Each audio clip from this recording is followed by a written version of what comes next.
নমস্কার, সকল শ্রোতা বন্ধুদের জানাই অনেক অনেক ভালোবাসা ও শুভকামনা। আজ আমি কোনো আবৃত্তি নয়, আজ আমি এসেছি একটি ভৌতিক গল্প নিয়ে। প্রথম থেকে শেষ অবধি গল্প শোনার অনুরোধ রইল আপনাদের কাছে। প্রীতম কুমার মুখোপাধ্যায়ের লেখা একটি ভৌতিক গল্প, পিছু টান। এখানে গল্পের বিষয়বস্তু একটু বলিনি, আপনাদের বুঝতে তাহলে সুবিধা হবে। চারজন বন্ধু বিভিন্ন কর্মসূত্রে একই ট্রেনের ডেইলি প্যাসেঞ্জার। হঠাৎ করে ট্রেন অ্যাক্সিডেন্টে তিনজন বন্ধু মারা যায়। একজন বন্ধু কোনো কারণে সেদিন অনুপস্থিত থাকায় দৈবক্রমে সে বেঁচে যায়। ওই মৃত চার বন্ধু চোরা টান ওই বেঁচে থাকা বন্ধুকেও টানতে থাকে, আর সেই টানে তাদের দিকেই এগিয়ে যেতে থাকে ওই জীবিত বন্ধু। শুনুন ভৌতিক গল্প, পিছু টান। পিছু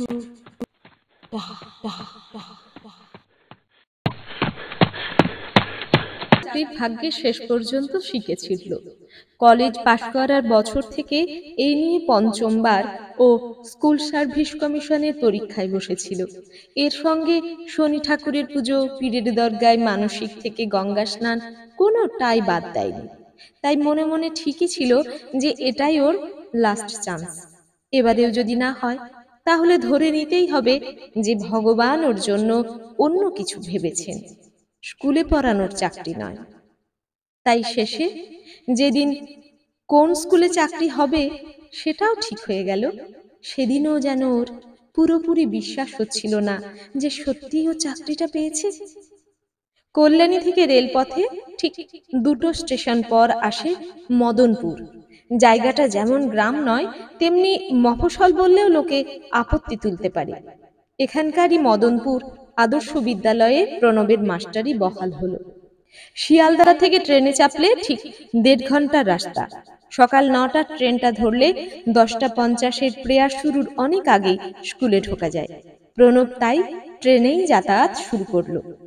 এভাবে কোথা দিয়ে যেন মাস 4 কেটে গেল। রোজ মদনপুর টু শিয়ালদা করতে করতে প্রণব কখন যেন এই লাইনের ডেইলি প্যাসেঞ্জারদের দলের হয়ে গেছে। সীতেশ তরফদার, ব্যানার্জি বাবু, নিখিলেশ, এমন অনেকেই যাদের ও আগে কখনো দেখেনি, যাদের সঙ্গে আত্মীয়তার ক্ষীণ সম্পর্কটুকুও কখনো ছিল না, এখন ওর বন্ধু হয়ে উঠল। এদের কেউ ব্যারাকপুর, কেউ নৈহাটি, কেউ আবার সেই কল্যাণী পর্যন্ত প্রণবের সঙ্গে সঙ্গে আসে। শেষ দুটো স্টেশনে তার সঙ্গ হয় তারই সহকর্মী অনুপম। এবার পুজোর ছুটি একটু তাড়াতাড়ি পড়ল, সেপ্টেম্বরের শেষের দিকে। স্কুলের ছুটির নোটিশও পড়ে গেছে, আর মাত্র কদিন ক্লাস হবে। তবে ছেলেপুলেদের মনে এখন থেকেই ছুটি ছুটি ভাব। প্রণবের কিন্তু মনটা কেমন বিষণ্ণ হয়ে উঠল। এই 4 মাসের ব্যস্ত জীবনে দৈনিকের যাতায়াতে সে বেশ অভ্যস্ত হয়ে উঠেছিল। রবিবারগুলো এলেই ও মনের মধ্যে কেমন একটা ছটফটানি টের পায়। কি যেন একটা তাকে ডাকছে, কিসের এক স্বাদ যেন সে নিতে পারছে না। তবে সোমবার এলেই আবার সব ঠিক, যেমন কে সে তেমন। পুজোর আগে শেষ দিনের ক্লাসে ওথাই থম মেরে রইল। সব থেকে বিপদে পড়ল অনুপমকে বিদায় জানাতে গিয়ে। অনুপমের বাড়ি সেই নদিয়ার পলাশিতে, ও তাই কল্যাণীতেই ওর এক পরিচিতের বাড়িতে থাকে। এই অনুপমের সঙ্গে ওর বন্ধুত্ব যেন সবচাইতে বেশি।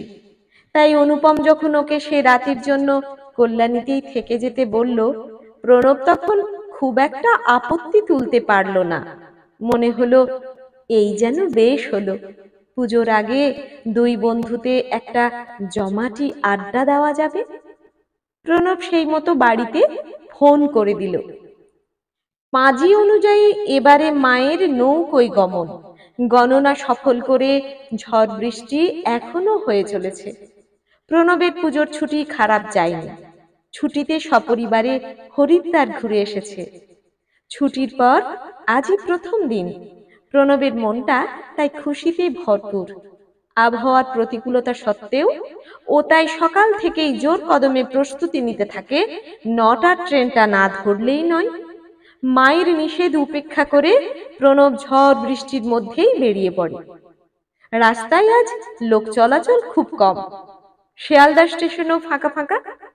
অন্যদিন এই ব্যস্ত সময়ে এখানে নিজের স্বাভাবিক ছন্দে হাঁটাই মুশকিল হয়ে যায়। প্রণব কিন্তু ওর সময়ের ট্রেনটাই ধরল। ওদের নির্দিষ্ট কামরায় উঠে আগে ভাগেই খবরের কাগজ দিয়ে ৩টে সিট রিজার্ভ করে নিল। এটাই দস্তুর, যে আগে আসবে সেই অন্যদের জন্য জায়গা ধরবে। আজ প্রণবের পালা। তাছাড়া প্রণবের অনেক গল্পও যে আছে করার। নিখিলেশ কাজিরাঙ্গা যাবে বলেছিল, ব্যানার্জি বাবু পুরী। ও নিজের হরিদ্বার ঘোরার গল্প বলতে গেলে কোনটা বলবে আর কোনটা ছাড়বে এই ভেবেই প্রণব উত্তেজিত। ধীরে হলেও ট্রেন ভরে উঠতে লাগলো, যদিও প্রণবের বন্ধুবর্গের কারোরই পাত্তা নেই। যত সময় যায় প্রণব তত উসখুস করতে থাকে। শেষে ট্রেন প্রায় ছেড়ে দিয়েছে, এমন সময় প্রণব দেখল ব্যানার্জি বাবু আসছেন। ব্যানার্জি বাবুর পুরো গা মাথা বর্ষাতে ঢাকা, শুধু মুখের কাঁচা পাকা দাড়ি আর গালের জরুলের জন্য এই গা ঢাকা পোশাকেও প্রণব তাকে চিনতে পারল। ভেজা বর্ষাতি গায়েই ব্যানার্জি বাবু প্রণবের উল্টো দিকের সিটটাতে বসে পড়লেন। নিজেই নিখিলেশ আর সীতেশ তরফদারদের জন্য রাখা কাগজ দুটো তুলে নিলেন। প্রণব একটু অবাক হলো, জিজ্ঞেস করলো, ওরা আজকে আসবে না? ব্যানার্জি বাবু কেমন যেন বিষণ্ণ হাসি হাসলেন, বললেন, না। প্রণবের মনে হলো কোথাও যেন কিছু গন্ডগোল হয়েছে, না হলে যে হাসি খুশি মানুষ ব্যানার্জি বাবু, সে এমন থম মেরে বসে থাকবে কেন? প্রণবের শেষ পর্যন্ত আর গল্প করা হলো না, চুপচাপ বসেই রইল। ট্রেনটা অনেকক্ষণ হলো ছেড়ে দিয়েছে। সোদপুর খড়দা পেরিয়ে আর কিছুক্ষণ পর ব্যারাকপুর ঢুকবে। ব্যানার্জি বাবু হঠাৎ বললেন, প্রণব, বাইরে দেখো, এই জায়গাটায়। এই জায়গায় কি বুঝে ওঠার আগেই প্রণব দেখলো দুটো রেলের কামরা পাশের জমিতে উল্টে পড়ে রয়েছে। পেছনেরটা তো বেশ দুমড়ে মুচড়ে গেছে, সর্বত্র ছড়িয়ে রয়েছে এক ভয়ানক দুর্ঘটনার চিহ্ন। জায়গাটা পেরিয়ে আসতেই প্রণব মুখ ফিরিয়ে জিজ্ঞেস করলো, কি করে হলো? ব্যানার্জি বাবু বললেন, এবারে আমাদের পুজোর ছুটি তোমাদের চেয়ে ২ দিন পরে শুরু হয়েছিল, ষষ্ঠীর রাতে। তারপর দিন থেকে আমাদেরও ছুটি। বাড়ি ফিরবার সময় অ্যাক্সিডেন্টটা হলো। আমরা সবাই ওই শেষের বগিটাতে ছিলাম। ৫ জন মারা যায়, তার মধ্যে ওরাও ছিল। প্রণব কি বলবে বুঝতে পারলো না, হাঁ করে ব্যানার্জি বাবুর দিকে তাকিয়ে থাকলো। তার কাছে এই ঘটনা বিনা মেঘে বজ্রপাতের মতো মনে হলো। এর মধ্যেই ট্রেন ব্যারাকপুর ঢুকে পড়েছে। ব্যানার্জি বাবুর এখানে স্টপেজ। নেমে যাবার আগে প্রণবের দিকে চেয়ে দীর্ঘশ্বাস ফেলে বললেন, ওরা একদম ভালো নেই জানো। প্রণব ফ্যাল ফ্যাল করে চেয়ে রইল। এরকম কথার কি মানে হয় বুঝে উঠতে পারল না। বাইরে তখন ঝমঝম করে বৃষ্টি নেমেছে। ব্যানার্জি বাবুর বর্ষাতি ঢাকা শরীরটা ধীরে ধীরে বৃষ্টির মধ্যে হারিয়ে গেল। প্রণব টের পেল একটা গোপন কষ্ট যেন তার বুক থেকে গলার দিকে ঢেউ তুলে এগিয়ে আসছে। স্কুলে আজ ক্লাস ঠিকমতো হলো না। বৃষ্টির জন্য ছেলেরা খুব কমই এসেছিল। তার মধ্যে দুপুর নাগাদ হঠাৎ এত জোরে বৃষ্টি পড়া শুরু হলো যে জানালা দরজা বন্ধ করে দিতে হলো। এদিকে কারেন্ট না থাকায় অন্ধকারে ক্লাস নেওয়াও মুশকিল। শেষে ছাত্রদের অনুরোধে প্রণব ভূতের গল্প বলা শুরু করলো। এর আগে প্রচুর ভূতের গল্প পড়ে থাকলেও গল্প বলতে বসা এই প্রথম। প্রণব যা মনে আসে তাই জোড়া তালি দিয়ে বলে গেল। ওর মনটা কিন্তু পড়ে থাকলো অন্যখানে, সেই ব্যারাকপুরের আগে, যেখান রেলগাড়ির কামরা দুটো দুমড়ে মুচড়ে পড়ে রয়েছে। আর কানে বাজছে ব্যানার্জি বাবুর শেষ কথাটি, ওরা একদম ভালো নেই। কারা কারা ভালো নেই? ওদের বাড়ির আত্মীয় স্বজন নাকি অন্য কেউ? মনে এক রাশ প্রশ্ন নিয়ে প্রণব ক্রমশ অবসন্ন হয়ে পড়ল। ক্লাস শেষের পর টিচার্স রুমে এসে একপাশে গুটিসুটি মেরে বসে রইল। এখানেও ওই অ্যাক্সিডেন্ট নিয়েই আলোচনা চলছে। দেহগুলো নাকি এমন ভাবে দলা পাকিয়ে গিয়েছিল যে কয়েকজনকে ঠিক মতো শনাক্ত করা যায়নি। কথাগুলো বিভিন্ন ভাবে ওর কানে ঢুকতে ঢুকতে শেষে একটা ঝড় দিল। আসলে ছুটিতে হরিদ্বার চলে যাওয়ায় এই দুর্ঘটনার বিন্দু বিসর্গ ও জানতে পারেনি। পাশ থেকে ভূগোলের টিচার প্রবীর বাবু জিজ্ঞেস করলেন, খুব বেঁচে গিয়েছো, কি বলো? তুমি তো আবার শুনেছি ওই কল্যাণী সীমান্ত ধরেই বাড়ি ফেরো। প্রণব নিঃশব্দে মাথা নাড়ল। হ্যাঁ, কল্যাণী সীমান্ত লোকালই বটে। স্কুল শেষে অনুপমের সঙ্গে কল্যাণী পর্যন্ত এসে এই ট্রেনটা ধরেই ও শিয়ালদা ফেরে। আসলে ও ডেইলি প্যাসেঞ্জার দলের বন্ধুরা সবাই এই ট্রেনটাই ধরে। আচ্ছা, তোমার সাগরেদকে তো আজকে দেখছি না, তার ছুটি ফুরোয়নি নাকি? বিদ্যুৎ চমকের মতো প্রণবের মনে হলো, তাই তো, অনুপম তো আজ এলো না। পকেট থেকে মোবাইল বের করে অনুপমের নম্বরটা ধরলো। না, নেটওয়ার্ক খারাপ বলছে। 2-3 বার চেষ্টা করলো প্রণব, হাল ছেড়ে দিল। প্রবীর বাবু শুধলেন, কি পেলে না? না। তা তোমরা আজকালকার ছোকরারা বাপু একটু কেয়ারলেস টাইপের আছো। আজ এতদিন ছুটি থাকার পর স্কুল খুললো আর প্রথম দিনেই দেখো ডুব। শেষের কথা কটি প্রবীর বাবু তার ওপাশের জনকে উদ্দেশ্য করে বললেন। প্রণব কথাটা গায়ে মাখলো না। ও জানে এবার এই বিষয় নিয়ে আলোচনা শুরু হবে, কে কতটা দায়িত্ব জ্ঞানহীন তারই চর্চা চলবে। ও তাই বাইরে বেরিয়ে এলো। বাইরে তখন বৃষ্টির বেগ কিছুটা কমেছে। হঠাৎ স্কুল ছুটি পাওয়ার আনন্দে ছেলেরা সবক্ষণ ছুটি করতে করতে বাড়ি ফিরছে। মেঘে ঢাকা বিকেলের মরা আলোয় এসব দেখতে দেখতে প্রণবের এক অদ্ভুত অনুভূতি হলো। মনে হলো এই স্কুল, এই পরিবেশ, ওই ছাত্ররা সব যেন তার কাছ থেকে কেমন দূরে সরে যেতে চাইছে। যেন আজই তার এই স্কুলের শেষ দিন, আর এদিকে আসবার কোনো দরকার আর তার পড়বে না। কি মনে করে প্রণব ওর ব্যাগটা নিয়ে ছাতা খুলে স্কুল থেকে বেরিয়ে পড়ল। স্টেশনে এসে দেখলো ডাউনের একটা ট্রেন এসে ঢুকেছে, এই মাত্র বেরিয়ে গেল। প্রণবের মান্থলি করা আছে, সে দৌড়ে গিয়ে ট্রেনটা ধরলো। কল্যাণীর আগে সিগন্যাল না পেয়ে ট্রেন দাঁড়িয়ে পড়লো। এদিকে বৃষ্টির তোড়টাও বেড়েছে।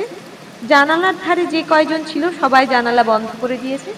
চুপচাপ বসে বসে মশার কামড় খেতে খেতে প্রণবের বিরক্ত লাগছিল। বসে থাকতে থাকতে এক সময় ও ঘুমিয়ে পড়লো। ট্রেনটা যখন কল্যাণী পৌঁছলো তখন চারদিক অন্ধকার হয়ে এসেছে।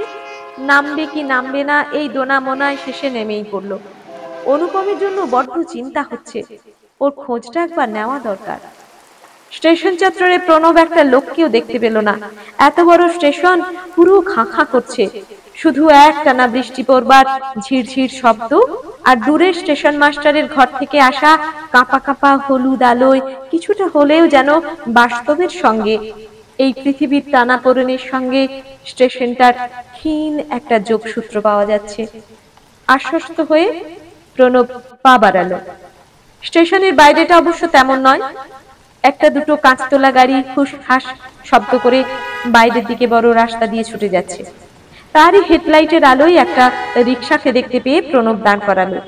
এখন ভাড়া নিয়ে দরাদরি করার সময় নয়, গন্তব্য বলে দিয়েই ও রিকশাতে উঠে পড়ল। প্রণব এই জায়গায় নতুন, এই নিয়ে দ্বিতীয়বার তার কল্যাণী আসা। দিনের বেলা ঠিক সে পৌঁছে যেত, কিন্তু এখন সন্ধে হয়েছে, বৃষ্টি পড়ছে, পথে একটা লোককেও চোখে পড়েনি। তাই বাধ্য হয়েই তাকে রিকশাটা নিতে হলো। কিন্তু বৃষ্টির ছাদ থেকে বাঁচাতে পলিথিনের চাদরে মোড়া এই ঢাকা রিকশা যেন অনেকটা সেই এক্কা গাড়ি। ভেতরে বসে বোঝবার উপায় নেই বাইরে গাড়ি কোথা দিয়ে কোথায় চলেছে। প্রণব তার ভাগ্য পুরোপুরি রিকশাওয়ালার উপর ছেড়ে দিয়ে চুপচাপ বসে রইল। এইভাবে কতক্ষণ চলেছে মনে নেই।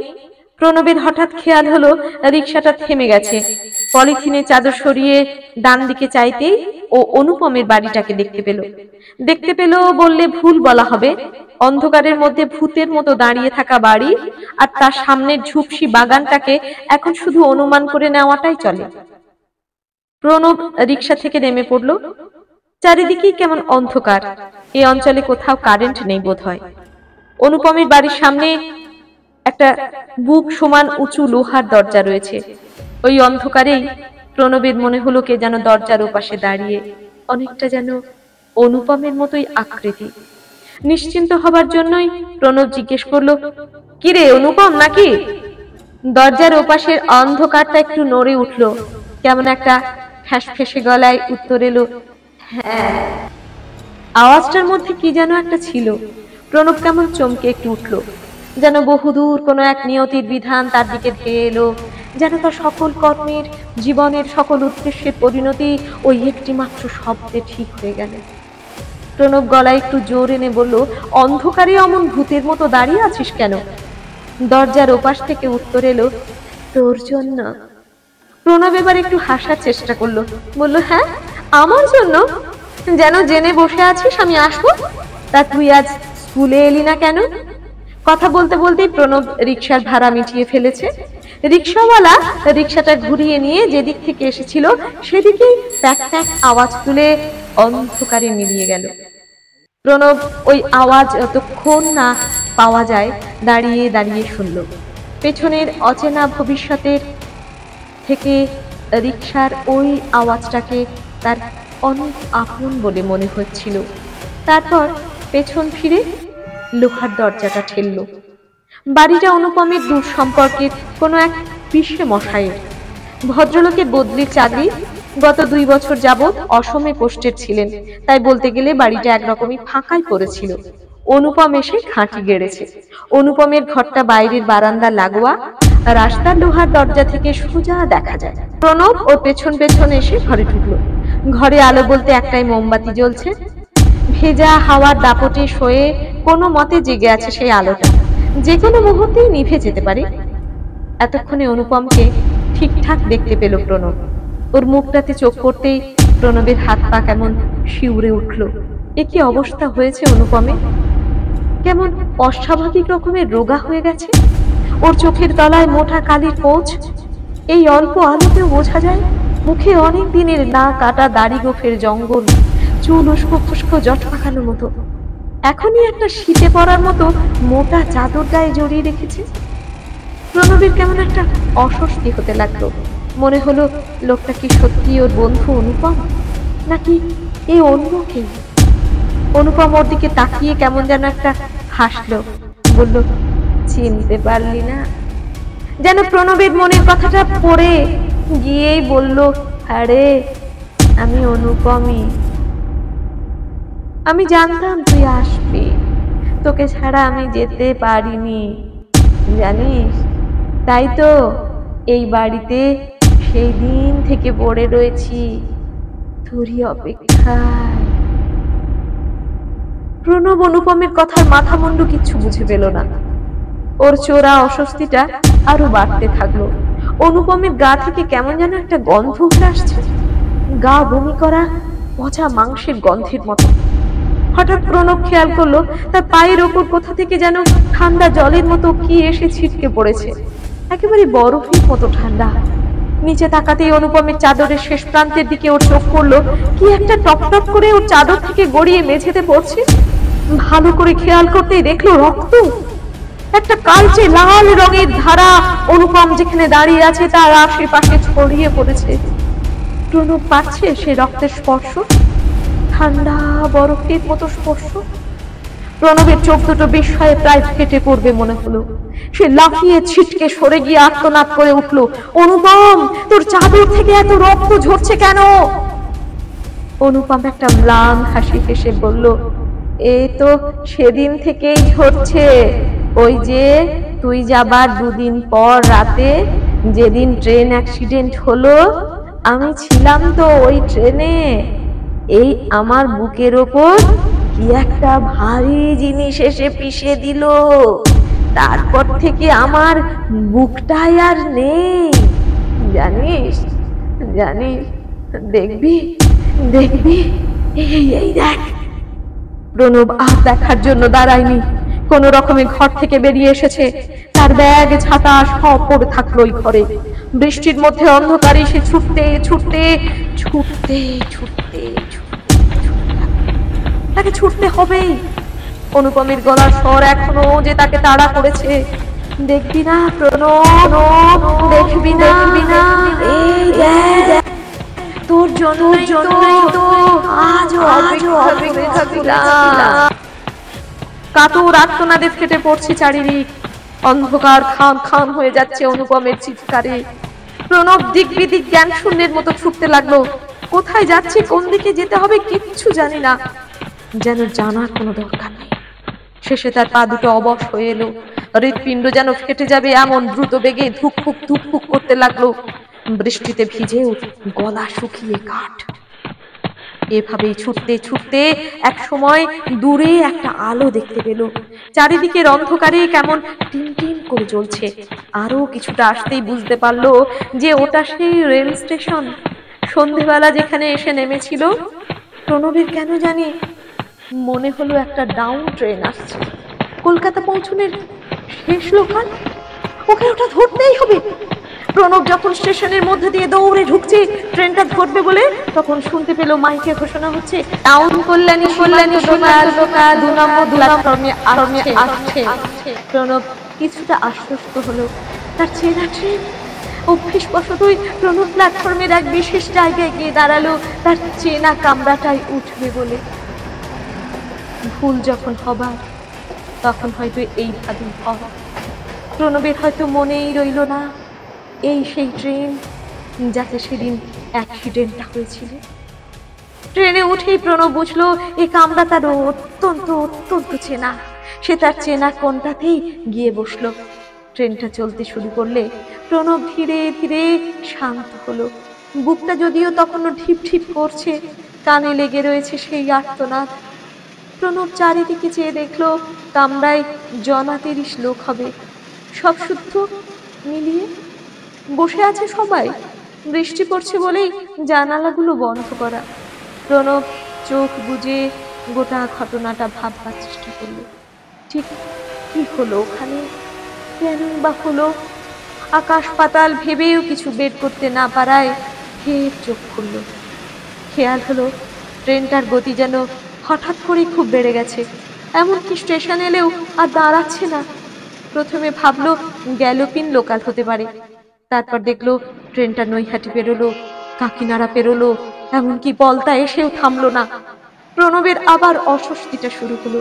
কামরার ভেতর আবার চারদিকে একপাশে দেখে নিল। কখন যেন যাত্রী সংখ্যা আগের চেয়ে অনেক বেড়ে গেছে, আর সবাই যেন তার দিকেই চেয়ে আছে। যাকেই দেখছে তার সঙ্গেই ওর চোখাচোখি হচ্ছে। কেউ কারোর সঙ্গে কথা বলছে না, প্রত্যেকেই গম্ভীরভাবে তাকে দেখছে।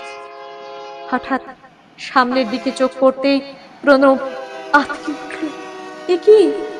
এ তো নিখিলেশ, এ তো নিখিলেশ বসে ঠিক তার উল্টো দিকে সিটে। এক দৃষ্টিতে তার দিকেই চেয়ে আছে, মরা মাছের মতো সেই দৃষ্টি। কোনো প্রাণ নেই, কোনো উত্তেজনা নেই তাতে। প্রণবের শির দাঁড়াবে এক বরফ ঠান্ডা স্রোত যেন নিচের দিকে নেমে আসতে লাগলো। দেখলো নিখিলেশের পাশেই বসে আছে শীতেশ তরফদার, আরো ওই দিকে বসে আছে ব্যানার্জি বাবু, আর তার পাশেই সন্ধ্যেতে দেখা হওয়া সেই ভয়ঙ্কর অনুপম। প্রণব কি করবে বুঝতে পারলো না। না বুঝতে পেরে সে অবাক হয়েছে, দেখলো বাইরে ব্যারাকপুর স্টেশনেও না থেমে পেরিয়ে গেল ট্রেন। হঠাৎ নিখিলেশ বলে উঠল, প্রণব, তুমি বিট্রে করলে। তোমার 2 দিন আগের ছুটি তোমাকে বাঁচিয়ে দিল, না হলে আজ তুমি আমাদেরই একজন হতে। এখানে যাদের দেখছো তাদের প্রত্যেকেই কখনো না কখনো এই লাইনের ট্রেন অ্যাক্সিডেন্টে মারা গেছে, শুধু তুমি ছাড়া। আসবে না, আসবে না আমাদের কাছে। প্রণব।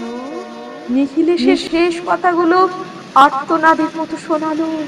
প্রণব দেখলো সবাই হঠাৎ উঠে দাঁড়িয়েছে। সবার চোখেই একটা আকুতি, একটা গভীর বেদনা। একে একে সবাই তার দিকে এগিয়ে আসছে। প্রণব আবার সেই পচা গন্ধটা পেল, এবার তীব্রভাবে। দেখলো গোটা কামরা রক্তে ভেসে যাচ্ছে, সবার শরীরে রক্তে মাখামাখি। প্রত্যেকের চেহারা এখন বদলে গেছে, কারো হাত নেই, কারো পা নেই, নিখিলেশ, শীতেশ তরফদার কাউকেই আর আলাদা করে চেনা যাচ্ছে না। ওদের আকৃতি মানুষের মতো হলেও যেন ওরা ঠিক মানুষ নয়, অন্য কিছু।